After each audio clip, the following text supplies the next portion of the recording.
Bem-vindos ao podcast Caos Planejado, seu programa sobre cidades. Eu sou Antônio Ling e hoje vamos conversar com Mariana Barros, Bruna Subtits e Raul Lores sobre o jornalismo e urbanismo. Qual o papel dos veículos de comunicação no desenvolvimento urbano? Nascida em São Paulo, Mariana é sócia fundadora da Cidades 21, agência de comunicação focada em temas urbanos. Na Veja, foi subdiretora de Brasil e autora do blog Cidades Sem Fronteira. Foi editora das revistas Arquitetura e Urbanismo, AU e Wish Casa e cofundadora da plataforma Esquina. De Tapejara, no Rio Grande do Sul, Bruna tem graduação em comunicação social pela PUC-RS e é professora formada pelo Magistério Público Estadual. É idealizadora do canal Pensar a Cidade e assina uma coluna de mesmo nome no Jornal do Comércio de Porto Alegre. Raul Justi Lores, de volta ao nosso podcast, é de Santos. É autor de São Paulo nas Alturas, foi redator-chefe da revista Veja São Paulo e tem uma coluna semanal na Rádio CBN. Como correspondente, já morou em Pequim, Nova York, Washington e Buenos Aires. Também estão presentes ao vivo durante a gravação apoiadores do Caos Planejado. Para apoiar, acesse caosplanejado.com/apoie. Esse episódio é oferecido pela Delazar Imobiliário Urbano, design e fabricação de móveis contemporâneos para sua cidade ou empreendimento. Bancos, lixeiras, balizadores, floreiras, entre outros. Peças em concreto, aço e madeira. Beleza no exterior e durabilidade na essência. Confira o site delazare.com.br.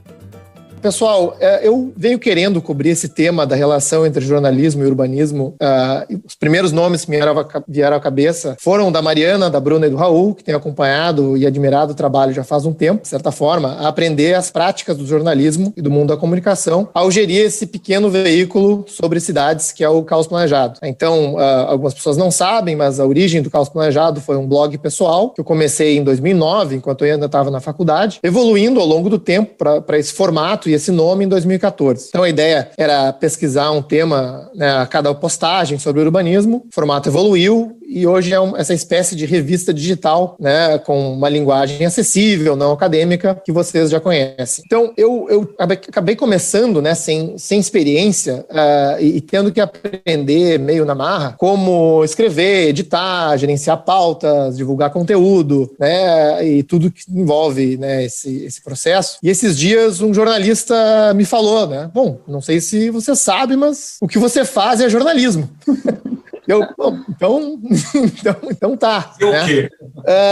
Então, na verdade, queria começar essa conversa perguntando para vocês, né? Já que eu acho que é um certo nicho dentro do jornalismo, como que vocês fizeram esse caminho, né? Como que surgiu o interesse por urbanismo e como vocês, como jornalistas, se desenvolveram nessa área.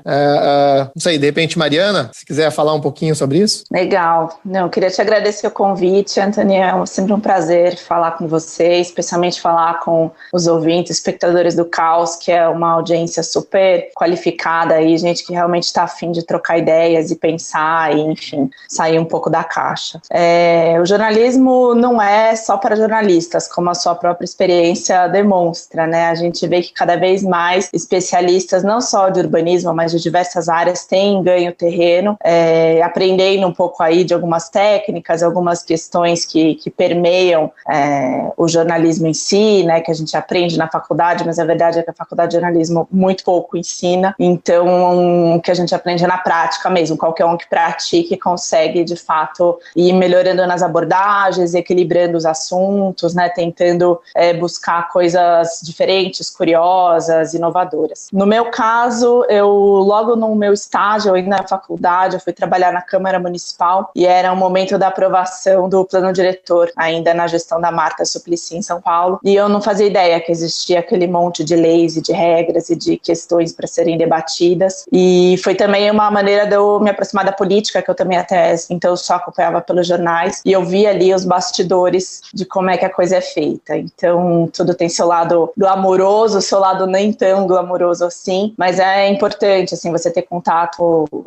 entender como é que é a dinâmica da coisa, porque as coisas são como são. Eu acho que ali foi um momento muito importante, assim, que eu entendi que havia muito mais do que eu via. E aí me despertou uma curiosidade muito grande de entender como é que aquele mecanismo funcionava, como é que aquelas conversas aconteciam na vida real. E aí foi uma coisa que me pegou assim e não me soltou mais. Eu sempre busquei trazer essas pautas, mesmo enquanto eu cobria outros assuntos. É uma coisa que quando a gente gosta, né, acho que aqui todos nós podemos falar sobre isso, a gente gosta, a gente sempre tenta fazer estar presente, mesmo quando não é a prioridade do editor ou do veículo, ou mesmo do momento, né. Então tem um esforço pessoal muito grande, eu acho que de todo mundo que gosta dessa área, em tentar se manter nela. E aí o que aconteceu é que eu, depois da Câmara, queria fazer uma carreira em redação, nunca tinha trabalhado em redação, e aí eu fui para a Folha, eu fiquei um bom tempo lá na Folha, trabalhando em cotidiano, e fui convidada para fazer um projeto que foi muito interessante, que era conduzido pelo Datafolha, com uma pesquisa de opinião em todos os bairros da cidade, os distritos, né? E aí era entender como é que cada morador de São Paulo via São Paulo, e os contrastes foram muito interessantes, e aí aquela ideia de que existem várias cidades numa mesma cidade ficou muito evidente, assim, a gente tinha isso em números. E disso surgiu um especial que era publicado nos finais de semana pelo jornal e depois virou um livro de Folha, a editora da Folha na época. E aí de lá eu fui para Vejinha São Paulo, que também foi uma experiência super assim de proximidade com a cidade, é um pouco menos árida na época do que era a cobertura de jornal, porque a cobertura de jornal é muito factual, é muito árida, muito dura às vezes, né, muito em cima do que é quente, e a revista te dá essa possibilidade, bom, o Raul vai falar muito mais sobre isso, mas te dá essa possibilidade de trazer algumas abordagens, algumas reflexões diferentes, né, do que está acontecendo e do que é o quente do dia. A gente vê hoje a cobertura de cidades está muito em torno de coronavírus, a gente está no momento em que as pautas de urbanismo mesmo estão muito enfraquecidas, então existe esse problema aí da cobertura diária. E aí lá eu consegui ter esse respiro, e aí na Veja a ideia era fazer também uma série de reportagens sobre cidades do mundo, e aí acho que pegando um pouco do momento em que o tema se tornou mais universal, acho que as pessoas começaram a prestar atenção em cidades, eu vou chutar aqui de 2010 para frente, principalmente ali 2013, 2014, eu acho que isso virou um assunto, eu acho que uma série de questões explicam isso, mas aí você começa a ter essa adesão maior ao uso da bicicleta, a preocupação com a poluição, os próprios imóveis vão mudando um pouco a cara, outros bairros que não tinham a chance de serem muito ocupados ou a variedade era pequena começam a ter uma procura maior do mercado imobiliário, então acho que um monte de fatores, agora estou falando bem na realidade de São Paulo, explica esse interesse, e a Veja, uma revista nacional, quis trazer isso com paralelos de outras cidades do mundo, mas a aventura durou pouco, porque cidade estava subordinada à editoria de Brasil, e aí caiu o avião do Eduardo Campos, e a eleição virou uma grande bagunça, e mais uma vez cidades entrou ali no liquidificador dos temas nacionais e de política. Eu acabei cobrindo Lava Jato, cobri uma série de outros assuntos.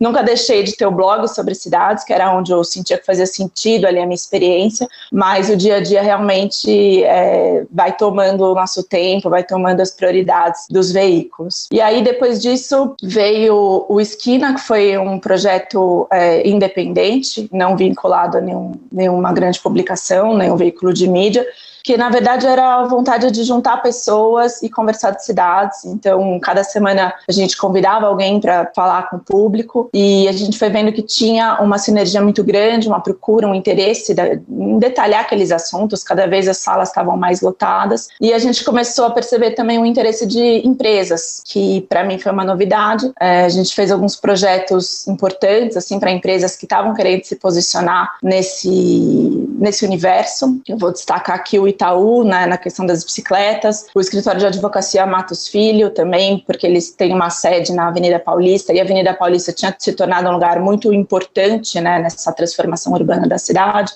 E depois vieram outros, a 99, enfim, uma série de empresas aí já pegando até os unicórnios, querendo falar de cidades. E aí o potencial desse mercado fez surgir então a Cidades 21, que é uma agência que acredita que é possível falar de cidades através de empresas. Então o que a gente faz hoje é tentar apoiar essas empresas na criação de um conteúdo que tenha qualidade, que seja relevante, que de alguma forma fale do negócio delas, porque claro, não é filantropia, mas sempre trazendo a questão de que é importante ter esse debate vivo, e a gente sabe que hoje é muito difícil, né, as pessoas terem a tolerância, a compreensão ali no diálogo, e eu acho que a conversa sobre cidades é um ponto de partida bem importante, assim, nas próprias reuniões de condomínio a gente sabe, né, o quanto é difícil chegar a um consenso, e eu acho que é legal a gente praticar isso como sociedade, e com todos os atores, políticos, empresas, sociedade civil principalmente, né, que é onde está a força da mudança, por mais que as empresas apoiem, você você tem que ter líderes da sociedade civil dando exemplo e empurrando essa conversa para frente. E é nesse momento que eu me encontro agora. Assim, não é tanto jornalismo, como eu já fiz em redação, mas ainda essa preocupação de falar de cidades e acreditar que esse tema é transformador. Muito legal, Mari, obrigado. De repente vamos passar para a Bruna. A Bruna eu conheci recentemente também, comecei a encontrar ela em assim, eventos do IAB, né, como uma jornalista assim, que realmente queria ir a fundo, né, e entender, né, tudo que estava por trás das questões de urbanismo aqui de Porto Alegre, e me chamou a atenção, né, quando tu criaste, né, o Pensar a Cidade. Então eu queria te ouvir também, como que foi essa incursão nesse mundo e como que está sendo com o novo projeto. Tá certo. Obrigada, Anthony, pelo convite. Obrigada também aos ouvintes aí que vão nos acompanhar. Não sei se estão me ouvindo bem, se o som tá bom. Estou tentando falar um pouco alto aqui, mas qualquer coisa é só me avisar que eu ergo o tom. Pois é como você disse, eu estou entrando assim, no assunto, tentando entender o máximo que posso, assim, porque eu vejo que a faculdade de jornalismo, a experiência que a gente tem na formação do jornalismo, não nos direciona muito para a especialização, menos ainda para a especialização em urbanismo. É algo que nunca ouvi falar na faculdade. A gente tem alguns temas chaves, que é a política, economia, esportes. O urbanismo não, mas que ele esteja ali andando por entre outros vários assuntos, né, política e economia principalmente, assim, acho que não dá para pensar o urbanismo sem inserir ele dentro da pauta política, assim, da cidade. Mas, Viva, você falou até aí na introdução, eu venho de uma cidade pequena do interior do estado, fui conhecer, né, já tinha estado em algumas cidades maiores, e já conhecia Porto Alegre, mas é uma realidade bastante diferente. E o que eu quis, quando eu cheguei em Porto Alegre, enquanto estudante, né, era conhecer a cidade, era saber onde é que eu estava me metendo, né, o que eu vim fazer aqui, como é que eu me localizo aqui sozinha. Eu acho que essa experiência inicial de viver a cidade, eu vejo que hoje reflete nesse trabalho que eu realizo, porque eu consigo identificar muito da cidade mesmo sem sair. A gente está há um ano em casa, né? Então, mesmo sem sair para fazer as pautas, eu sei me localizar dentro desse espaço urbano, mas o urbanismo chegou bem depois, assim, eu primeiro, né, com uma experiência até um pouco próximo do que a Mari falou, né, de ter trabalhado na Câmara. Eu fiz estágio na Prefeitura de Porto Alegre, acompanhava muitas atividades comunitárias. Nisso eu conheci o orçamento participativo, já conhecia de nome, já tinha referência de uma experiência estadual na minha cidade, mas conhecendo aquele ambiente de assembleia, de debate, de discussão, levar as demandas da cidade, o que precisa aqui no meu bairro, na minha rua, na minha comunidade, aquela cidade viva, assim, o que eu vi foi a cidade acontecendo, as pessoas demandando o que elas precisavam no dia a dia. Me encantou muito, eu decidi estudar o orçamento participativo pelo viés da comunicação.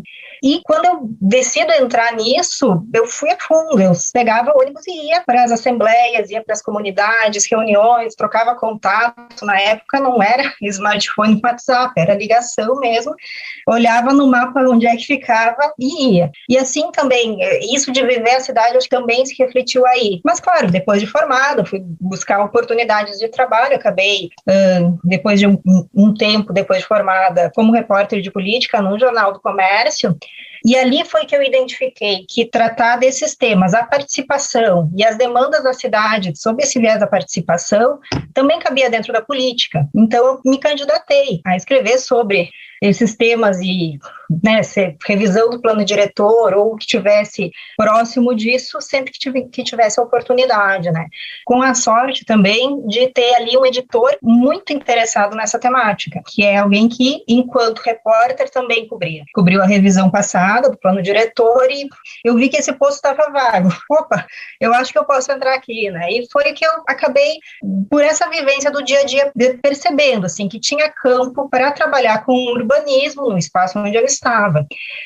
Teve um momento, assim, né, já percebendo essa possibilidade, eu lembro do momento em que, assim, tipo, eu percebi que é por aqui que eu vou seguir, né? Era uma prefeitura aqui em Porto Alegre, enfim, demorou a pautar a revisão do plano diretor, tanto que já era para ter acontecido até 2019, ainda nem chegou na Câmara para discussão, né? Não tem nem a minuta do projeto ainda, então não foi só a pandemia que postergou, né, esse prazo. Mas ainda no começo de 2019, eu tinha falado com o prefeito umas 2, 3 vezes, buscado secretários, não vinha nenhum retorno claro de quando isso ia acontecer. Eu estava numa palestra, era em Cham, né, na Câmara Brasil dos Estados Unidos, acho que é isso, e o tema do debate era a revisão do plano diretor, e em algum momento eu olhei para o lado e percebi, poxa, eu sou a única jornalista aqui, não tem ninguém cobrindo, né? Eu acompanho desde que posso, né? Desde que entrei no jornalismo diário ali da política. Eu posso acompanhar com essa perspectiva de ser uma memória do processo de revisão. E aí eu comecei a pesquisar como é que eu poderia fazer isso. Eu até comentei com a Mariana, eu acabei chegando ali na experiência do Esquina, vi ali uma inspiração, de, poxa, é aqui que eu vou seguir, né? Tentei, trabalhei, busquei formas de transformar essa ideia em um projeto, apresentei isso para o jornal com essa proposta de seguir cobrindo esse tema especificamente, e naquele momento, assim, acho que não comuniquei bem qual era a minha intenção, não teve uma troca mais válida, assim, no jornal, o jornal entendeu que não era o momento, e eu entendi que eu queria apostar naquilo, né, então pedi demissão e pensei, é aqui que eu vou. Foi aí que a gente começou a se ver em várias palestras, porque daí, claro, com uma organização de rotina de trabalho diferente, passei a acompanhar tudo que pude. Fui em palestra, eventos, atividades, cursos, podia fazer de graça, fazia, que tinha que pagar, pagava, e estava indo, né. Era uma aposta, assim, que eu decidi fazer sem perder esse contato com o jornal. Algum tempo depois, em conversa de novo com o jornal, a gente acabou se acertando para que eu retornasse com esse espaço de coluna. Então, hoje o que eu tenho é isso, é um espaço semanal para escrever sobre urbanismo num jornal que tem circulação diária, né? Então, se aproxima desse propósito de comunicar, mas não só entre os pares, não só com um grupo fechado, digamos, mas é uma comunicação de massa, por mais que não necessariamente, né, o jornal ele tem lá, né, suas limitações, como qualquer veículo, né, no alcance, mas acaba comunicando com mais pessoas, né, que era esse propósito, trabalhar com o urbanismo de uma forma continuada, que eu não escrevesse como era antes, de vez em quando tinha um evento, eu ia lá escrever uma matéria. Não, poder escrever sobre isso sempre. Me propus, então, a fazer isso, a memória do processo de revisão, então, tenho feito qualquer nova atividade que aconteça dentro do processo, eu estou acompanhando e escrevo, publico, e, além disso, paralelo a isso, né, no período que eu estive fora, né, sem um contrato direto ali com o jornal, eu fui tentando por conta, né, então, por mais que tenha um blog no ar, que hoje está parado há meses, mas criei as redes sociais e é nelas que também estou apostando, então, passar esse conteúdo que eu escrevo, que por mais que tente ser simplificado no jornal, ele ainda tem uma certa rigidez do conteúdo em texto para jornal impresso, é um jornal de economia, né, então ele é segmentado, não é aquele texto simples do dia a dia. Isso eu tento fazer nas redes, né, de pegar aquele conteúdo, e as redes, ela exige uma comunicação rápida, né, então é um card, uma série de alguns cards com frases curtas, explicar aquele assunto complicado. Tenho tentado fazer isso, então hoje a forma de comunicar o urbanismo que eu me proponho a fazer é essa, e tenho visto que tem muita gente fazendo isso com projetos super interessantes e basicamente são arquitetos e urbanistas, né? É pouco jornalista que a gente encontra nesse meio. Interessante, né? Pelo que eu entendi da história, o jornal ter visto potencial, talvez depois de ver alguma coisa mais pronta, né? Um pouco do resultado, mas a gente vai falar sobre isso depois. Raul, tenho essa curiosidade de saber, né, como que tu te tornou assim esse amante de cidades. Isso sempre existiu, né? Foi a tua vivência em outras cidades? Como que tu entrou nesse mundo? Obrigado pelo convite, prazer estar aqui com vocês. E eu acho que eu sempre gostei, sim. E antes do jornalismo, eu já gostava de caminhar, já gostava de explorar cidades a pé, já gostava de arquitetura. Eu lembro com 12, 13 anos, eu ganhei uma daquelas handcam, aquelas câmeras pequenas do período mesozoico, e eu filmava prédios, filmava detalhes arquitetônicos. Eu lembro de férias com a minha família na Espanha, e os meus pais ficavam horrorizados, corretamente, de que eu não filmava nem meus primos, nem a família, nem ninguém, eu só filmava os prédios.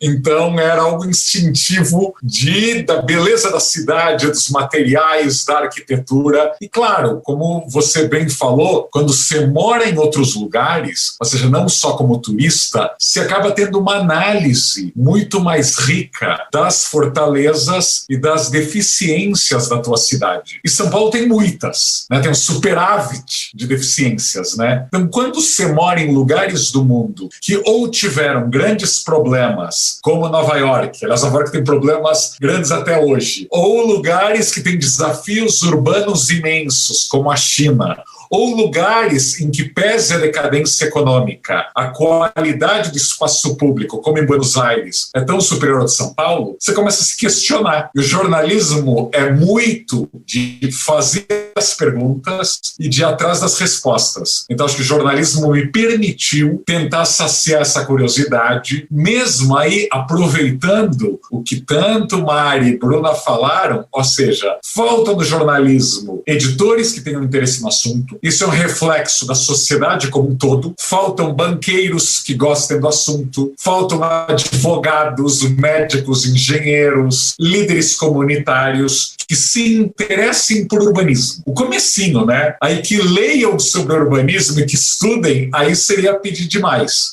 Nós somos uma sociedade que ler e estudar ainda são conceitos aí um tanto difíceis, né? Eu acho que a gente deveria ir em busca de dados em vez de opiniões. A gente tem déficit de dados. Agora, infelizmente, justamente essa insensibilidade atinge toda a mídia. Então, da TV ao impresso, aos sites, aos grandes portais, a cidade é um tema supérfluo. Ou um tema episódico, né? Aquela velha piada, né? Que artista só aparece no Jornal Nacional quando morre, né? Aquele longo obituário. O mesmo acontece com o urbanismo, ou com a cidade, ou com a arquitetura. É quando um prédio desaba, quando o bairro fica inundado. A gente trata das tragédias, né? A gente não tem prevenção. A gente não discute as barbaridades quando a gente está produzindo elas, quando a gente está gastando milhões nelas. E para mim esse é o desafio. Como se aí preventivo, como se informativo, como até levar até o eleitor como ele precisa se informar, por exemplo, antes de votar. Né? Muitas vezes a gente vota nos vereadores. Eu fiz esse exercício na última eleição. E quase todos os meus amigos dessa bolha culta, privilegiada, protegida do vírus, que todo mundo é bacana e engajado, e quase todo mundo tinha votado em vereadores sem saber qual era a plataforma urbana deles. Em linhas gerais, você votou no vereador por causa do que ele é, ou do que ele nasceu, ou de alguma característica física, social, de bairro, religiosa, sexual, mas você não tem ideia como essa pessoa pensa, ou se essa pessoa se preparou ou estudou algum tema urbano que ela ou ele vai começar a votar daqui a 15 dias. Então, esse grau de superficialidade com que a gente leva o nosso voto é a maneira como a mídia trata a cidade. A gente ainda está muito, muito cru, e para os estudantes de jornalismo, não os de arquitetura, os de jornalismo que nos escutam, é bom eles lembrarem que há várias outras áreas do jornalismo com muito sucesso, curtidas, seguidores. Você pode ser jornalista esportivo, blogueiro, falar de moda, falar de política, de economia, mas assim, jornalismo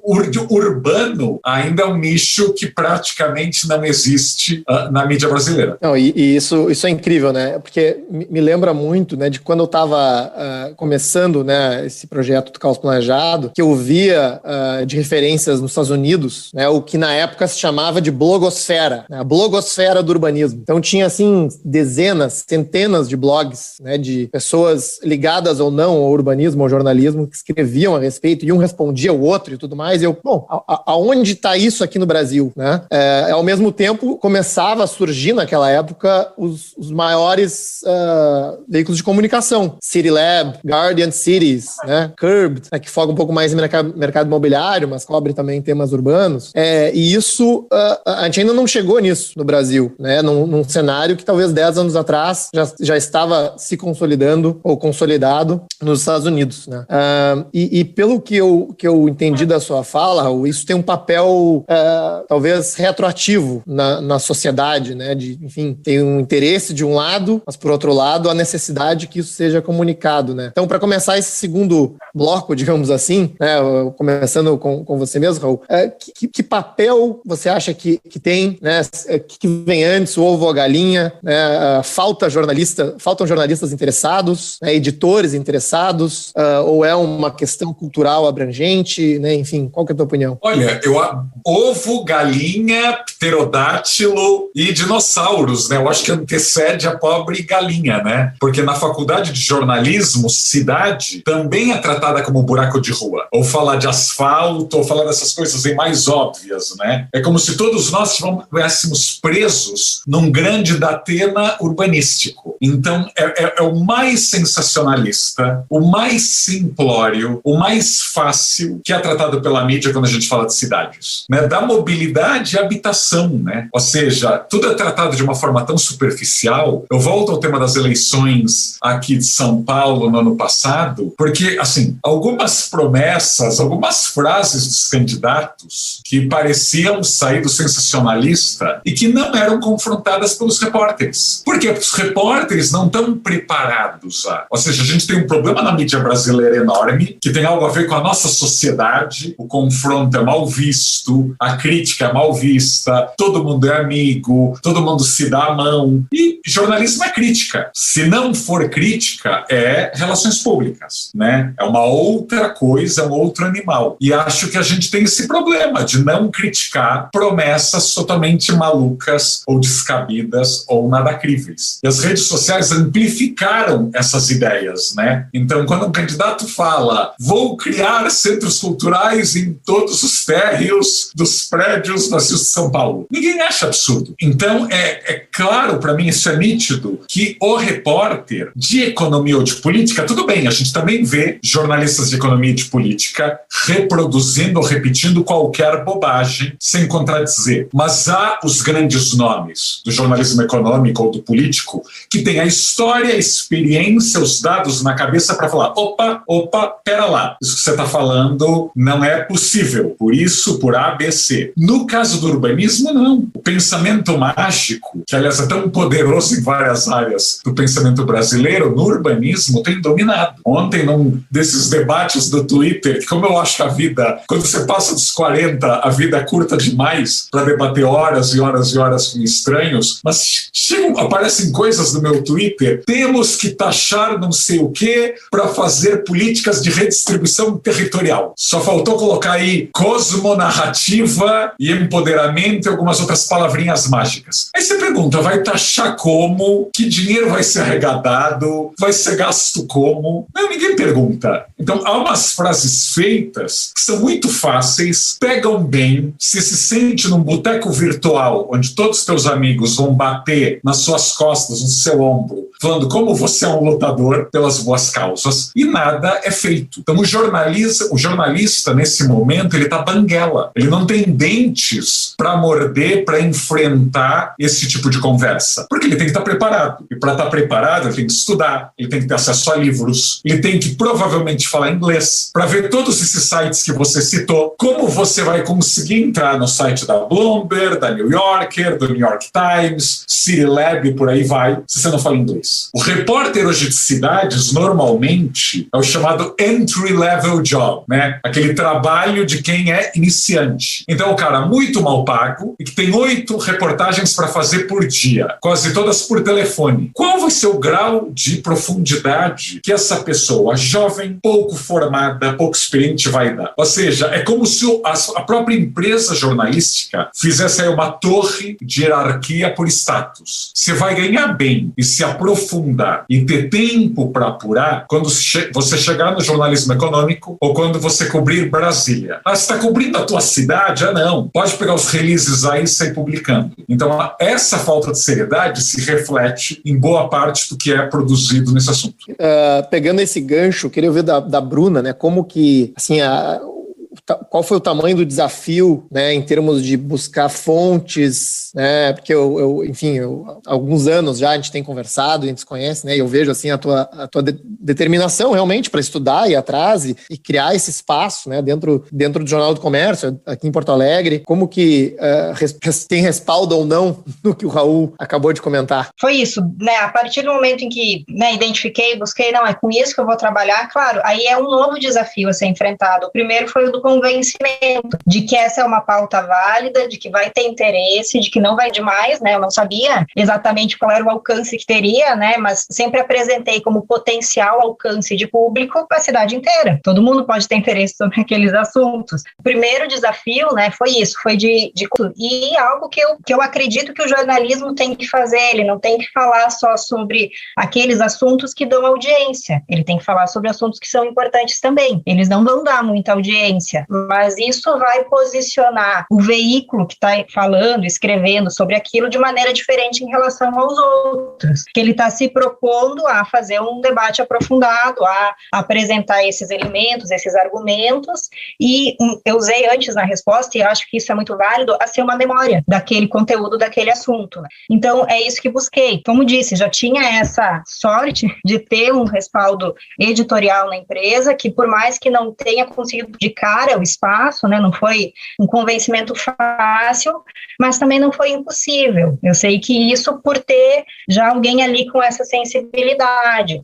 Eu não sei, talvez eu desvie um pouco da tua resposta, mas eu vou voltar para a tua introdução, falando sobre o caos planejado que surge porque percebeu que não tinha esse debate em outros lugares, né, e acabou evoluindo até se tornar um veículo de mídia, né, pequeno, né, na comparação com as grandes empresas, mas é o que faz hoje, né, e isso depende muito da forma como se financia e se mantém. Eu tendo isso em mente, quando eu propus o conteúdo, eu já propus junto à busca por um parceiro comercial que tivesse interesse em financiar, e aí é que eu acho que ajudou a viabilizar. Então hoje, claro, a gente tem um patrocínio na página do jornal, no impresso e no site de uma entidade, é o Caos, fazendo essa referência, que tem interesse, não esse interesse direto de o que vai ser publicado, mas interesse que o debate seja feito. Então, assim, a gente precisa falar de cidades, a gente precisa falar sobre o planejamento urbano em Porto Alegre, então vamos incentivar quem faz. Eu fiz essa leitura de cenário porque identifiquei esse como o caminho para viabilizar a página e o conteúdo.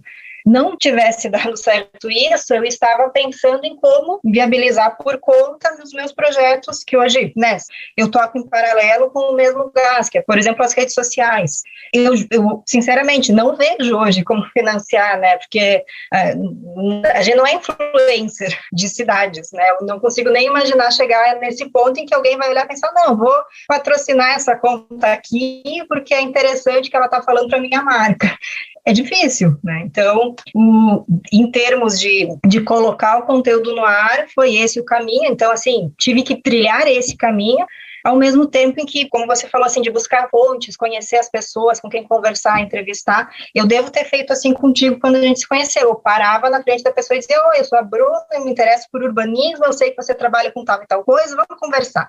Né? Pegava no susto, às vezes, a pessoa, assim, deixava meio sem sair de parte, tá, vou falar com essa guria.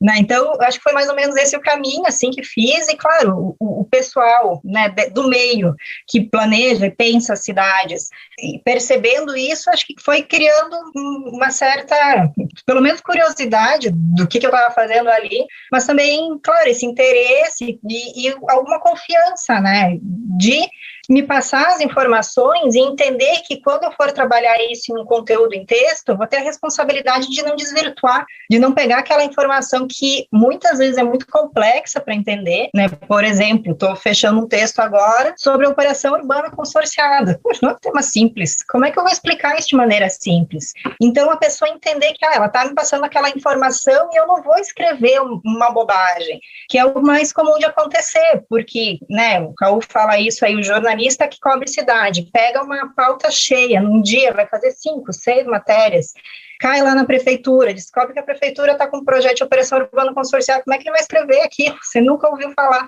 Então, é difícil mesmo, né? Então, a ideia, né, essa proposta que eu me fiz, e quando eu apresento Pensar a Cidade como um projeto, ele é primeiro um projeto pessoal, né? De decidir, não, vou apostar nisso aqui profissionalmente, larguei emprego e vamos ver até onde eu consigo, né? Fui levando com freelas, com outras atividades ali em paralelo, até ver, tipo, vamos ver se isso aqui me rende em algum momento, né? Mas é isso, acho que é muito da insistência e desse interesse prévio, que, no meu caso, foi sendo estimulado ao longo dos anos, indiretamente, a partir de outros conteúdos que eu cobria. Não fosse isso, não tem um incentivo direto, nem na faculdade, nem no jornal, né? Então, não sei se eu te respondo assim, se eu desviei muito o assunto, mas é isso, não é simples a gente pensar que alguém vai começar a trabalhar com pautas urbanas aprofundadas no dia a dia. Não, eu achei muito legal ouvir a história, né? Enfim, a gente pode falar um pouco sobre financiamento de projetos em seguida, na verdade até um gancho interessante para passar para a Mari, né? Como, né? E aí voltando também à pergunta anterior, né? Sobre o papel do urbanismo no jornalismo e vice-versa, né? Como que tu vê esse papel sendo exercido com o Cidades 21 hoje, né? Que é num formato semelhante, mas focado a empresas, mas enfim, tem um papel, né, de focar num público específico em relação ao tema, né, e daí, enfim, se puder comentar também essa questão do financiamento, né, bom, isso foi um caminho que viu um sucesso, né, por causa do financiamento, ou foi uma consequência, né, ou foi as duas coisas, né, acho que algumas perguntas aí para a gente desenvolver. Eu acho que tem que ter as duas coisas, só um lado não sustenta o outro. O que eu acho que aconteceu no caso do jornalismo, eu não acho que é um problema do Brasil, eu acho que é um problema de plataforma. Eu acho que existia um cálculo de que quando a internet se popularizasse, todo mundo ia continuar consumindo jornalismo do mesmo modo, só que digitalmente. Então as assinaturas passariam do papel para o iPad, os programas de televisão eventualmente se assistiria no YouTube e assim por diante, mas isso não aconteceu. Então o que a gente vê é que as pessoas, o tempo delas, se elas têm tempo de ler uma reportagem, elas preferem fazer outras coisas, na grande maioria dos casos, e eu não acho que é só em relação ao urbanismo, eu acho que é de uma maneira geral. E isso não é uma questão brasileira, isso é uma questão global. E aí, focando especificamente no caso do urbanismo, né, a gente viu com muita tristeza projetos importantes como os que vocês mencionaram, né, o Guardian Cities, o City Lab. O Guardian Cities acabou, né, chegou ao fim o ano passado, um momento muito triste aí para o jornalismo de cidades. E o City Lab só está sobrevivendo pela Bloomberg, que a gente sabe que o Michael Bloomberg é um dos grandes entusiastas e financiadores das iniciativas de urbanismo, e aí volta a questão do financiamento que você perguntou. Então ele existe porque existe alguém disposto a pagar por isso, porque vê um retorno importante aí. Então o que eu vejo de triste, que tem a ver com o que o Raul estava colocando, é essa questão do quanto a gente desvaloriza algo que é essencial para compreender o que está acontecendo, para ter uma visão crítica, para ter um mínimo de base para formar opinião própria e não sair repetindo aí bordões que muitas vezes são completamente vazios e são muito mais uma questão de marketing do que de parar um minuto e pensar sobre aquilo. A gente vê em São Paulo, por exemplo, bares da Vila Madalena, em que em uma sentada, em uma noite, na época pré-pandemia, os jovens gastavam assinaturas de que eles poderiam pagar um mês inteiro de jornal. Não é uma questão de não ter o dinheiro, é uma questão de escolher gastar aquele dinheiro em shopping. E eu não estou querendo fazer juízo de valor, é só realmente uma constatação. Eu acho ótimo sentar e tomar chopp com os amigos, conversar, e também acho que isso ajuda a socializar, formar opinião e tudo mais. A questão é, a gente acabou se disseminando essa ideia de que a propriedade intelectual na internet ela é gratuita. Você não paga para ler nada na internet, você não paga serviço de assinatura. Isso começou a mudar com Netflix, Spotify, mas até então, quem que assinava para ler no digital? Muito pouco, né? Assim, eu ainda me mantenho nessa função, todos os dias quero ler os jornais, isso faz diferença diferença na minha vida, eu vejo o quanto faz diferença ler e não ler. Para mim, informação pelo WhatsApp, Facebook não é suficiente, mas para muitas pessoas é. Então, acho que a gente fica nesse dilema. E aí, estando nesse dilema, como pescar essas pessoas e trazer? Então, o que a gente viu nas Dados 21 é, temos que ir atrás deles. Então, a gente vai atrás deles onde eles estão. Eles estão nas redes sociais, vamos lá. Não pode cobrar, não são eles que vão pagar. Você tem que buscar outras possibilidades de financiamento, porque o assinante, essa figura em extinção, já não está mais conseguindo bancar. O jornalismo é uma atividade muito cara, porque de fato você tem que ter uma pessoa dedicada, fazendo a apuração, gastando o tempo dela, indo até os lugares, o que torna a coisa ainda mais cara, né? Você tem que pagar os deslocamentos, toda a parte de foto, de infográfico, enfim. Não é uma atividade simples. Então, é difícil, de fato, você criar um modelo de negócio que permita que isso aconteça. E aí você vê grupos no mundo todo adquirindo veículos de comunicação. A gente tem o Jeff Bezos aí como um grande exemplo. E eu acho que pode sair, sim, iniciativas interessantes nesse sentido. O problema secundário disso é o que a gente viveu até hoje, essa separação de igreja e Estado, né? Para quem não é do meio, essa coisa de que o comercial, que negocia os anúncios, não pode falar com a redação e vice-versa, para que as pautas não tenham nenhum tipo de interferência, né, de poder econômico. Mas isso também tira dos jornalistas da redação a chance de propor pautas editoriais importantes, interessantes, mas que estejam alinhadas com determinados assuntos que são importantes para os patrocinadores, que é exatamente o mérito da Bruna de ter conseguido essa possibilidade, você identificar um tema, poder falar daquele tema e poder buscar parceiros que não vão te dizer o que escrever e como escrever, mas que vão permitir que o negócio exista, né? Eu acho que no fundo é disso que a gente está falando. Agora, eu sou otimista, eu acho que a pandemia trouxe uma importância maior para os jornais, para as revistas, para os meios de comunicação como um todo. A gente está numa crise, né, de credibilidade geral, aí não vou nem entrar na questão de governo federal, mas assim, é um momento muito crítico. Eu acho que é o momento de apoiar, eu acho que todo mundo que tem condição de fazer uma assinatura deveria fazer como um posicionamento. Acho que é uma questão assim de sobrevivência da humanidade, né, pensando na questão de poder refletir, de manter a nossa cultura viva. As cidades são, né, uma invenção da humanidade, elas simbolizam a civilização, então nada melhor do que apoiar, né, esse formato que os seres humanos escolheram viver, do que assinar um veículo, qualquer veículo da posição que for mais identificada com o que você acredita, mas não deixe de fazer, pode até ser veículos de fora, mas eu acho que quando a gente faz isso, a gente dá uma sinalização, inclusive de mercado, que existe espaço para essas discussões, sabe, que não são conversas ao vento, que de fato isso é importante, isso é definidor do que a gente vai viver nos próximos anos. A gente está falando de um momento muito importante de se apoiar o jornalismo. Até eu vou compartilhar aqui, né, assim, eu passei a assinar múltiplos jornais, né, e veículos de comunicação, principalmente por causa disso que você falou, né, enfim, a dificuldade de se encontrar informação confiável e de qualidade, né, então o veículo que me entregar isso hoje, eu tenho o maior prazer de recompensar e de conseguir manter aquele fluxo de informação vivo, né, e pelo próprio fato, né, de estar aqui com o projeto Caos Planejado, vendo o que é a dificuldade de se viabilizar, né, então só para compartilhar o nosso caso, enfim, é um projeto sem fins lucrativos e sem digamos assim, um prazo ou uma pressão do tempo para dar certo, né? Então, esse é um dos motivos pelo qual ele consegue perdurar, né? Porque, assim, bom, se tiver que fazer mais lento, a gente faz mais lento.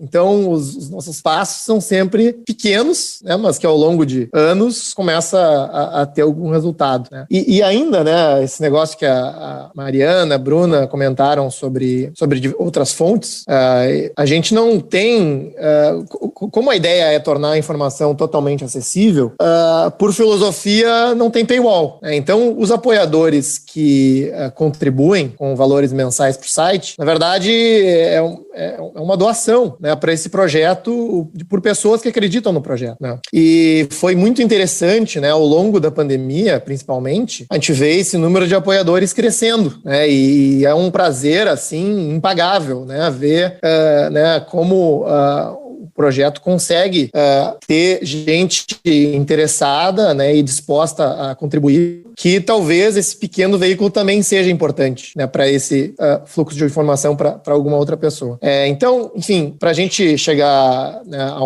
não uma conclusão, mas aos finalmente aí, antes de entrar nas perguntas, o que vocês têm pensado para melhorar esse cenário, né? Soluções para isso, saídas para isso, né? Bom, como que a gente avança, né, a comunicação do urbanismo, né? Hoje tem o Twitter, né, que, enfim, às vezes eu gosto de entrar no Twitter, mas às vezes parece que tá todo mundo se xingando e reclamando de tudo o tempo inteiro, né? Mas que tem, enfim, uma mini comunidade ali que começa a discutir urbanismo, né? O Instagram já comove as pessoas pelas imagens das cidades, né? Então é outra forma de divulgação, né? Mas enfim, o que vocês têm pensado, né? Como que a gente avança o debate? Aí abrindo para os três. Eu acho que é ocupar todos os espaços possíveis e ir testando as diferentes mídias, né? Ou seja, até o Clubhouse, que eu devo admitir que eu tenho uma certa preguiça, porque é um imã para palestrinhas e gurus digitais, mas até no Clubhouse eu fiz lá umas mesas para debater Centro de São Paulo, para debater a Avenida Paulista, no meio de tanta autopromoção.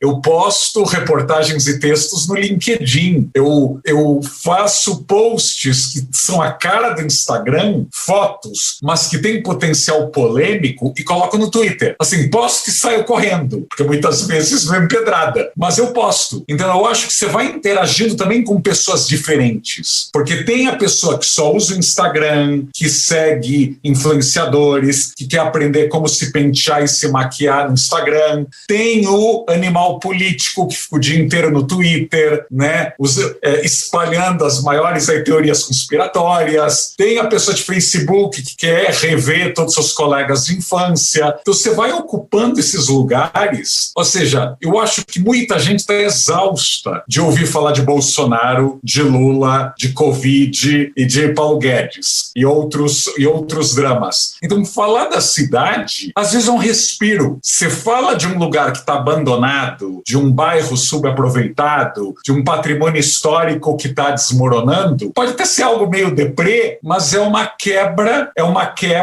de uma rotina do noticiário que as pessoas não aguentam mais, ou que têm a impressão que já leram 300 vezes a mesma história. Então acho que ocupar o espaço e aprender com os nossos colegas do jornalismo de moda, do jornalismo de esportes, etc., a transformar o urbanismo em algo sexy. Um dos dramas de quem cobre urbanismo, ou que escreve sobre urbanismo, é ficar refém da linguagem, muitas vezes pernóstica, da nossa academia. A gente sabe que a nossa academia, muitos arquitetos ditos, engajados, que querem um mundo melhor, etc., quando abrem a boca, soam como nobres do século XIX. E isso no Brasil tem uma história profunda, né? Como a nossa alfabetização demorou demais, você usava como uma espécie de cartãozinho de status, como broche, usar palavras no discurso público que você jamais usaria numa conversa. Então a gente tem que aprender isso também do intelectual americano. Assim, o Joseph Nye, o Steve Pinker, o Michael Sandel, eles falam da forma mais simples possível sobre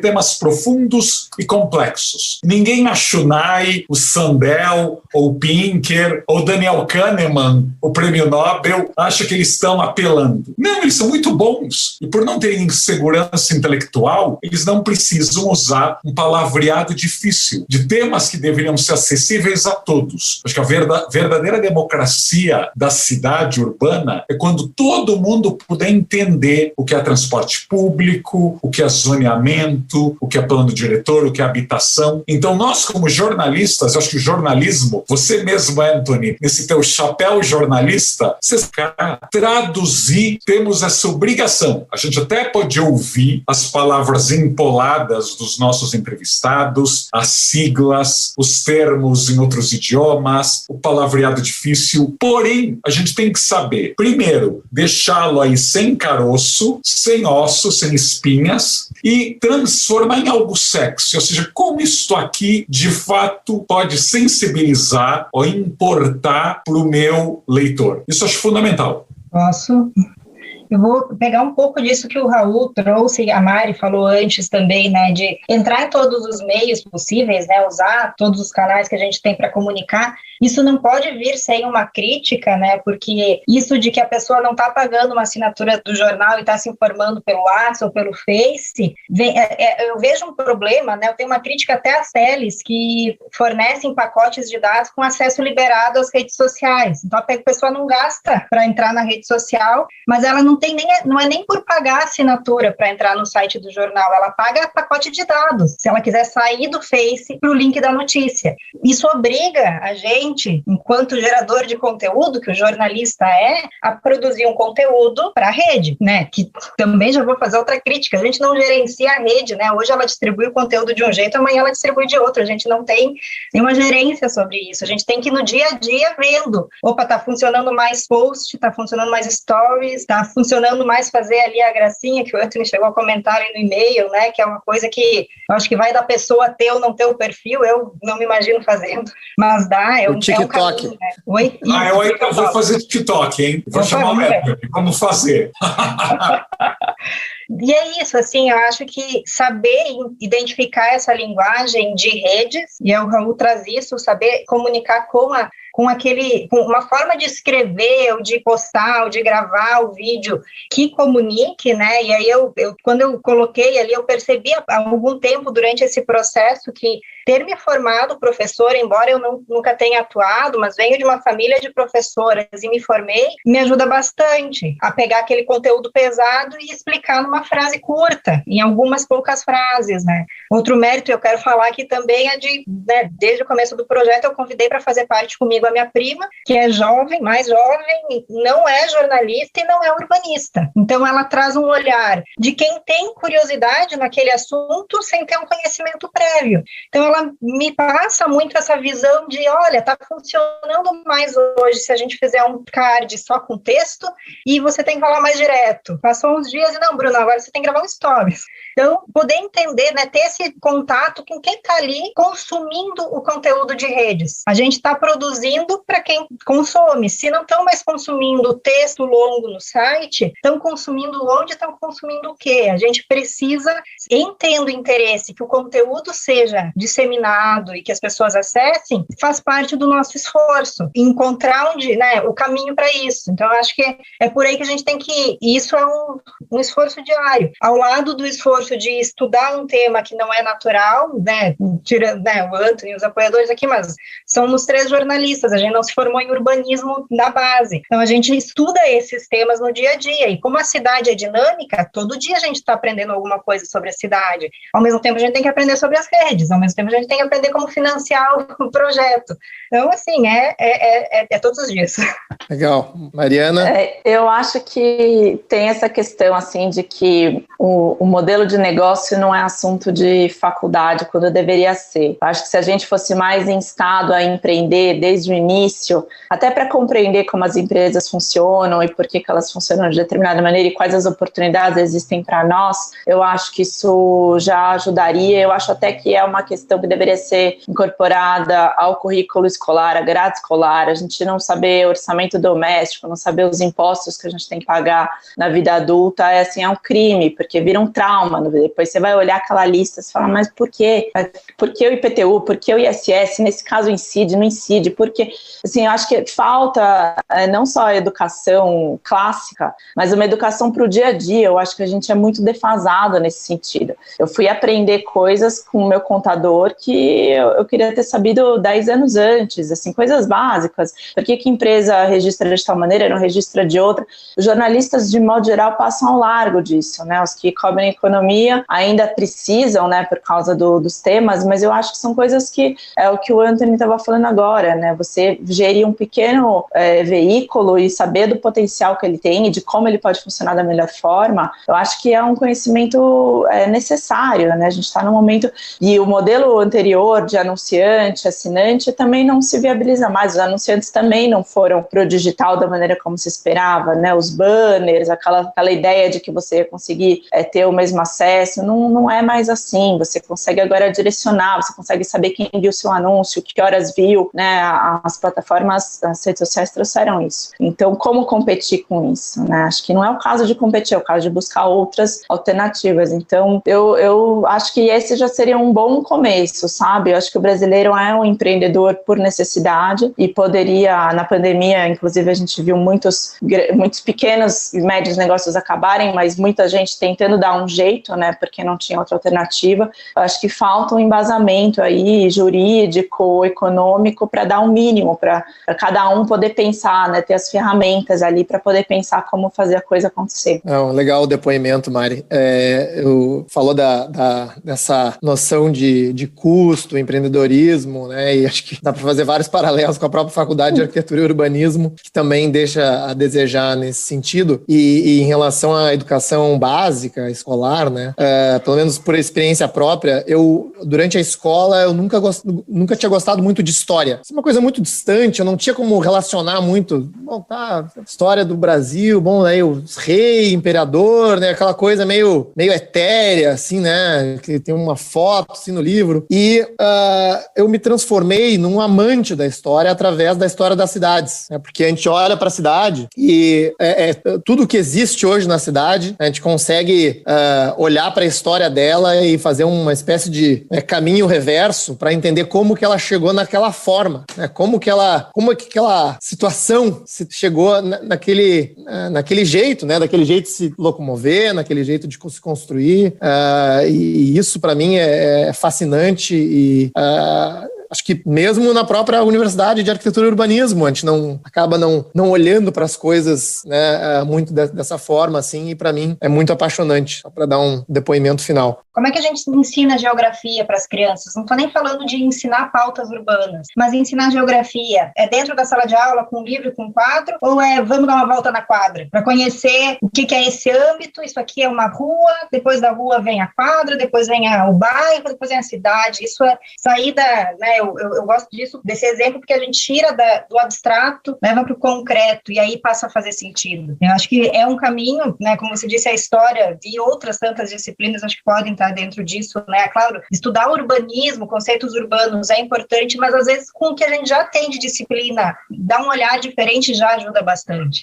Perfeito. Não, exatamente. Então, enquanto a gente aguarda alguma pergunta dos apoiadores, eu queria pedir, enfim, as considerações finais de vocês, né? Foi um grande prazer ouvir vocês e refletir também sobre o trabalho que a gente faz aqui no Caos Planejado. E, enfim, passo a palavra para vocês. Olha, eu queria, ou seja, agradecer, aguardando aí alguma pergunta, dizer que em muito breve, aí questão de dias ou semanas, não sei quando o podcast já vai estar no ar, eu vou estar com as minhas plataformas novas, então vou estar lançando umas plataformas, então quem não me segue, por favor, me seguir ou no Instagram, ou no LinkedIn, ou no Twitter, que eu vou avisar sobre essas plataformas. E acho que o leitor hoje tem um poder enorme, que ele ainda não sabe que tem, né? A gente costumava reclamar do que a mídia pautava, a mídia dizia, numa época em que, no máximo, tinha uma cartinha para os leitores e que essa cartinha poderia ser publicada ou lida. Hoje em dia, por cliques, o editor sabe o que é que o leitor está prestigiando ou não. Então, não vamos apenas chorar as pitangas, e chorar é ótimo, nós somos latinos, melodramáticos, mas se você quer que tenha mais espaço para arquitetura e urbanismo na mídia, clique onde você achar arquitetura e urbanismo. Espalhe nos grupos de família no WhatsApp os links dessas publicações. Então, para cada teoria conspiratória ou qualquer remedinho novo para a Covid, em vez de você brigar com a tua tia, responde responde com um link, olha que reportagem interessante de urbanismo e de arquitetura. Então, quando tiver muita audiência arquitetura e urbanismo, a pauta vai se impor. Enquanto Urso Panda ou Gatinho ou qualquer outra coisa tiver mais audiência, fica muito difícil competir. Obrigado. Obrigado, Raul. Mari, Bruna? Posso ir? Não sei. Mari? Pode ir. Não, é isso. É agradecer, Antônio. Acho que é uma oportunidade importante para falar assim, sobre o jornalismo, né, sobre a comunicação. A gente acaba não falando sobre isso enquanto comunica, né, tá ali falando de vários outros temas e não se debate, né, entre si. Então é importante trazer esse assunto. Agradecer o espaço aqui, acompanho o teu trabalho há muito tempo e você faz justamente isso, né? Acho que atinge esse propósito de pegar esse conteúdo mais duro, trabalhar para quem não é da área, né? Que eu me enquadro nesse campo e acabo entendendo muitos conteúdos aí a partir da leitura. O podcast, ele cumpre esse papel super importante. Como a Mari disse, às vezes a gente não vai abrir para ler um texto por falta de tempo, muita gente por falta de interesse, mas o podcast, ele nos permite ouvir e fazer outra coisa ao mesmo tempo, né? Então você está ali absorvendo o conteúdo de uma forma mais integral no tempo, né? No dia. Então é bacana também ter esse espaço. E para quem quiser me acompanhar lendo uma página dentro do Jornal do Comércio, né? Que é o jornaldocomércio.com/Pensar a Cidade. No Instagram é @Pensar a Cidade, Face, Twitter também, mas o que acaba movimentando mais e que tenho visto mais retorno é no Instagram mesmo. Não, muito legal, um prazer poder falar desse assunto. Eu acho que o Caos é um grande exemplo, assim, de que as coisas podem dar certo, de que existem caminhos importantes e interessantes para serem trilhados. E aí, Antônio, acho que o mérito é todo seu de ter insistido até a coisa se consolidar e hoje, de fato, é uma referência. E eu acho que ele também indica uma coisa importante, que é essa coisa do jornalismo de nicho, né? Talvez os grandes veículos possam passar por dificuldades, mas eu acho que quando a gente reduz a audiência, um pouco do que o Raul estava falando, né, para aqueles que de fato gostam e estão a fim de pensar sobre aquilo, eu acho que a gente pode viabilizar muito mais canais e plataformas. Aliás, fiquei muito feliz de saber, Raul, a gente vai poder continuar lendo você, compartilhando esses conteúdos. Eu acho que existe sim uma audiência importante aí, a gente só precisa organizar, né? Talvez não vão ser milhões, mas vão ser milhares, e se forem milhares bem formados e interessados, eu acho que o poder pode ser até maior, né? Então, acho que fica aqui uma mensagem de otimismo aí. Eu acredito muito que esse assunto está se transformando. Acho que a pandemia traz também um monte de reflexão nova para todos. E é isso, é sempre um prazer poder falar com vocês. Olha, pessoal, muito obrigado. Para mim é uma honra ouvir que o trabalho que a gente está fazendo aqui, né, tem algum impacto ou serve de referência. Isso realmente, assim, é o que eu digo sempre, é um passo de tartaruga todo dia, mas que ao longo dos anos, né, a gente começa a ver alguns resultados enfim, quando a gente começa a ver isso, é um entusiasmo muito grande para continuar fazendo. Obrigado a vocês três de novo. Queria pedir para os ouvintes, né, quem está nos vendo no podcast, Spotify, YouTube, ou que quer que seja a plataforma, sigam Raul Justilores, a Mariana Barros do Cidades 21, a Bruna no Pensar a Cidade, e se puderem, se quiserem, apoiem o próprio Caos Planejado para a gente continuar fazendo esse trabalho e fazendo um trabalho cada vez melhor. Muito obrigado e até a próxima. Nesse episódio, conversamos com Mariana Barros, Bruna Subtits e Raul Lores. Na descrição desse episódio, você encontra o link para as referências citadas ao longo da conversa. E se você gostou desse conteúdo e é um amante de cidades, seja apoiador do Caos Planejado. Visite caosplanejado.com para conferir centenas de artigos e todo o conteúdo que produzimos e faça uma doação para apoiar o nosso trabalho, para nos ajudar a levar essa conversa a um número cada vez maior de pessoas. Com doações a partir de R$ 25 por mês, você participa ao vivo das gravações do podcast, tem acesso ao nosso grupo exclusivo no WhatsApp, a nossa biblioteca virtual com centenas de artigos e muitas outras vantagens. A nossa edição de som é feita pelo Cristiano Botafogo. Obrigado por ouvir o podcast Caos Planejado e espero vocês no próximo episódio. Esse episódio é oferecido pela De Lázari Imobiliário Urbano, design e fabricação de móveis contemporâneos para sua cidade ou empreendimento. Bancos, lixeiras, balizadores, floreiras, entre outros. Peças em concreto, aço e madeira. Beleza no exterior e durabilidade na essência. Confira o site delazari.com.br.